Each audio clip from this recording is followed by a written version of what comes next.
Have you ever walked into someone's home and thought, wow, this place feels expensive, and then later realized nothing in it was actually that high-end? Now flip that. Have you ever been in a home where everything seemed fine, nice couch, decent kitchen, good layout, but something about it quietly made the whole place feel cheap, not broken, not dirty, just off, and you couldn't quite explain why? What if I told you there's a very high chance that feeling didn't start in the living room or the kitchen, but in the bathroom? It sounds strange at first, but recent housing and design data shows that bathrooms carry a disproportionate psychological weight when people evaluate a home. In fact, in multiple real estate surveys, bathrooms consistently rank as one of the top 2 rooms influencing perceived home value, sometimes even above the kitchen. And it's not because people spend the most time there. It's because bathrooms are where expectations quietly rise. Think about it. Bathrooms are small, controlled environments. There's nowhere for design mistakes to hide. Every detail is closer, more visible, more personal. Your brain processes that space differently. It scans faster, judges harder, and whatever conclusion it reaches there, it carries into the rest of the home. So here's a question that most people never ask themselves. If a stranger walked into your bathroom for the first time, would it feel intentional? Or would it feel like an afterthought? Because that answer doesn't just affect how your bathroom feels. It changes how your entire home is perceived. Now here's where things get interesting. Most bathrooms don't feel cheap because of one big, obvious mistake. It's rarely about having outdated tiles or not doing a full renovation. In fact, most of the time, the issue is much quieter. It's a series of small, overlooked decisions that, together, create a subtle sense of low quality. And once you start seeing them, you can't unsee them. Let's start with something that seems almost too simple to matter, but consistently does. The mirror. When you walk into a bathroom, your eyes almost always go to the mirror first. Not consciously, but automatically. It's the visual anchor of the room. And yet, in many homes across the US, the mirror is one of the most mismatched elements in the entire space. Here's the pattern. A standard builder-grade vanity gets installed, and above it, a mirror that's either too small, awkwardly shaped, or completely disconnected from the scale of the space. Sometimes it looks like it was chosen as an afterthought. Other times, it's just the default option that came with the home. But your brain notices something subtle. The proportions don't feel right. And when proportions feel off, the space feels less intentional. There's actually a reason for this. Studies in environmental psychology show that humans are highly sensitive to visual balance and proportion, even when we're not aware of it. When something doesn't align, when a mirror is too narrow for the vanity, or too short for the wall, it creates a kind of low-level visual tension. Not enough to consciously bother you, but enough to register as something's not quite right. Now here's the question that changes how you see it. If the mirror is the focal point of the bathroom, why is it often the least considered piece? Because when the mirror is scaled correctly wide enough to relate to the vanity, tall enough to feel anchored, it immediately elevates the entire space. Nothing else has to change. The room just settles. But when it's wrong, everything else feels slightly downgraded. Now let's move to something that almost everyone has seen, but very few people question. That long horizontal light bar above the mirror. You know the one. A strip of exposed bulbs, often slightly yellow, sometimes uneven in brightness, casting light that feels harsh in some places and dull in others. It's been installed in millions of homes, and because of that, it's become almost invisible. But here's the problem. Lighting doesn't just affect how a space looks. It affects how your brain feels inside that space. Poor lighting creates uneven shadows. It flattens depth. It exaggerates imperfections. And most importantly, it makes the space feel less considered. Recent interior design studies show that layered lighting, where light comes from multiple sources at different heights, creates a sense of depth and calm. But a single overhead bar does the opposite.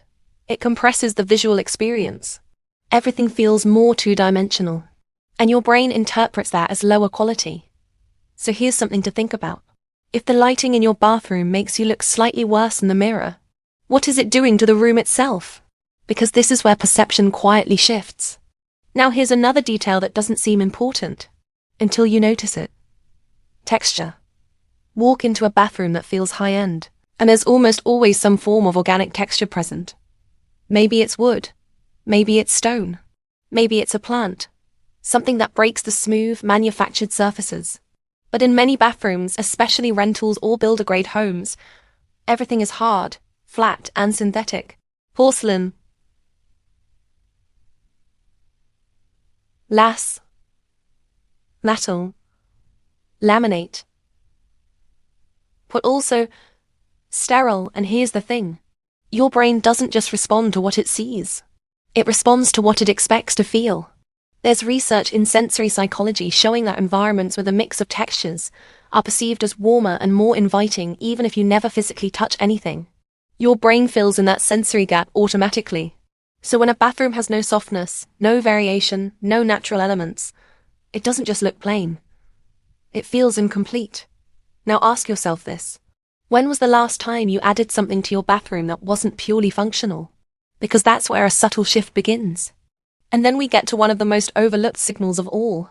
Something almost everyone uses every single day. Towels. It sounds almost too small to matter. But towels are one of the most visible, frequently interacted with items in the entire bathroom. And yet, in so many homes, they're treated as an afterthought. Faded colors. Thin fabric. Mismatched sets. Towels that feel more like something you'd grab in a hurry than something you'd intentionally display. And your brain notices. Not in a dramatic way. Not in a way that makes you stop and think. But in a way that quietly influences your perception of the entire space. Because here's what's happening beneath the surface. When everyday objects look temporary, your brain assumes the environment itself is temporary. And when a space feels temporary, it feels less valuable. So now let me ask you something that might reframe everything. If someone judged your entire home based only on your bathroom for 5 minutes, what conclusion would they come to? Because whether we like it or not, that's often exactly what happens. And here's where things start to connect. It's not the size of the bathroom. It's not whether it's modern or old. It's not even about how much money has been spent. It's about signals. Small, consistent signals that tell your brain, this space has been thought through, or this space was left as is. And once your brain picks up that second signal, it doesn't stay contained in the bathroom. It spreads. Suddenly, the living room feels a little less refined.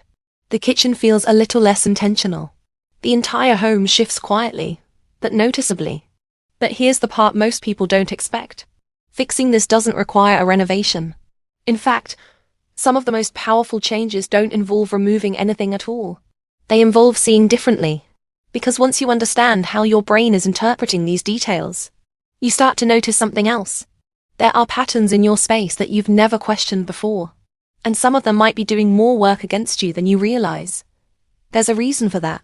And it has less to do with design rules, and more to do with how attention works inside a space. And once you see that part, the rest becomes much easier to change. So let's go a little deeper into that idea how attention actually moves inside a space.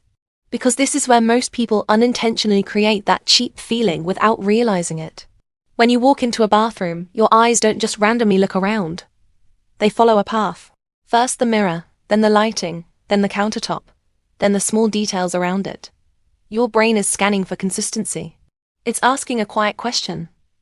Does everything here feel like it belongs together? And when the answer is no even slightly, you feel it. Not as a clear thought. More like a subtle friction. So here's a question to sit with for a second. If your bathroom were a story, would everything in it feel like it came from the same narrative? Or like a collection of unrelated decisions? Because one of the biggest reasons bathrooms feel inexpensive has nothing to do with quality, and everything to do with cohesion. You might have a nice vanity, a decent mirror, good towels, even a few decorative elements. But if each one feels like it was chosen independently, without a shared direction, the space becomes fragmented, and your brain works harder to process it. There's actually cognitive research behind this. When environments lack visual cohesion, the brain has to continuously recategorize what it's seeing. Different finishes, different styles, different tones. It's constantly trying to make sense of it. And that effort translates into a feeling of disorganization. Again, not consciously, but emotionally. So now think about your bathroom again. Are the finishes speaking the same language? If you have brushed nickel on the faucet, Is the light fixture also brushed nickel? Or is it matte black or chrome? Or something else entirely? Because mixed finishes can work, but only when they feel intentional. When they don't, they read as accidental, and accidental is often interpreted as low effort. Now here's where it gets even more subtle. Scale. We talked about the mirror earlier, but scale shows up everywhere. The size of your light fixture, the size of your hardware, even the size of the accessories on your countertop. Have you ever noticed how in higher-end bathrooms, things tend to feel slightly larger, slightly more substantial? That's not random. Larger elements create presence. They feel more deliberate. Smaller, undersized elements, on the other hand, can make a space feel like it was pieced together with whatever was available. So here's something to consider. Look at your towel bar, your soap dispenser, your light fixture. Do they feel like they belong to the scale of the room? Or do they feel slightly undersized? Because that slightly is where perception shifts. Now let's talk about something almost nobody expects to matter. The countertop. Not the material. Not whether it's granite or laminate. What's on it? Or more specifically, how much is on it? Most bathroom counters become storage by default. Toothbrushes, toothpaste, skincare, soap, maybe a few extra items that don't have a clear home. And over time, the surface becomes visually crowded. But here's what your brain experiences. Instead of seeing a clean plane, it sees a series of interruptions. Objects competing for attention. No clear resting point. And just like in the rest of the home, that creates visual noise. So here's a simple question. If you removed half of what's on your bathroom counter right now, not permanently, just temporarily, what would change? Because what usually happens is this. The space starts to feel calmer, more defined. The remaining items look more intentional. Not because they changed, but because they're no longer competing. And this connects to something bigger. The idea that not everything needs to be visible to feel accessible. In fact, when everything is visible, your brain never fully relaxes. Now here's another detail that quietly influences perception more than people expect. The shower curtain. In many US homes, especially rentals, the shower curtain becomes one of the largest visual elements in the entire bathroom. It's essentially a wall, and yet, it's often chosen with the least amount of thought. Busy patterns, thin fabric, wrinkled material, curtains that hang too low or too high. And because it occupies so much visual space, it sets the tone for everything around it. So ask yourself this. Is your shower curtain supporting the space? Or dominating it? Because when a large element feels cheap, the entire room inherits that feeling. But when it feels intentional, even something simple, like a solid color with good fabric, it anchors the space. And suddenly, everything else feels more elevated. Now here's something that might surprise you. Cleanliness alone is not what makes a bathroom feel high-end. Most people assume that if a bathroom is clean, that's enough. And yes, cleanliness is essential, but it's baseline. It doesn't create a sense of quality by itself. Because your brain distinguishes between clean and considered. A space can be spotless and still feel cheap. So what creates that shift from clean to considered? Small decisions that show intention. Matching containers instead of original packaging. A tray that groups items instead of scattering them. A plant that softens the edges. A consistent color palette that ties everything together. None of these are expensive, but together they send a different signal. And that signal is what your brain responds to. Now here's where everything comes together. Bathrooms feel expensive or cheap, not because of any single item, but because of how clearly the space communicates intention. When your eye moves through the room without resistance, when nothing feels out of place, undersized, overly busy, or disconnected, the space feels calm.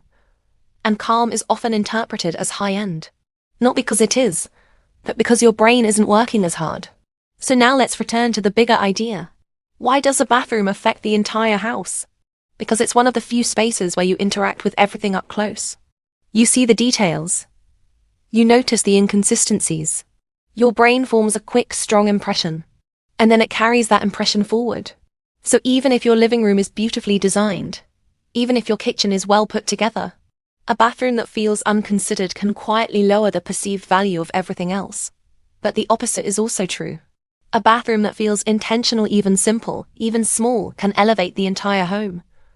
And here's the best part. You don't need to renovate to get there. You just need to shift from adding to editing, from filling space to clarifying it, from asking, what else do I need, to asking, what actually matters here. So the next time you walk into your bathroom, pause for a second. Notice where your eyes go. Notice where they hesitate. Notice what feels slightly off, even if you've never questioned it before. Because those small moments of friction, that's where the opportunity is. And once you start adjusting those one decision at a time, the space begins to change. Not dramatically, but noticeably. Until one day you walk in, and instead of that subtle sense of something being off, everything just feels right.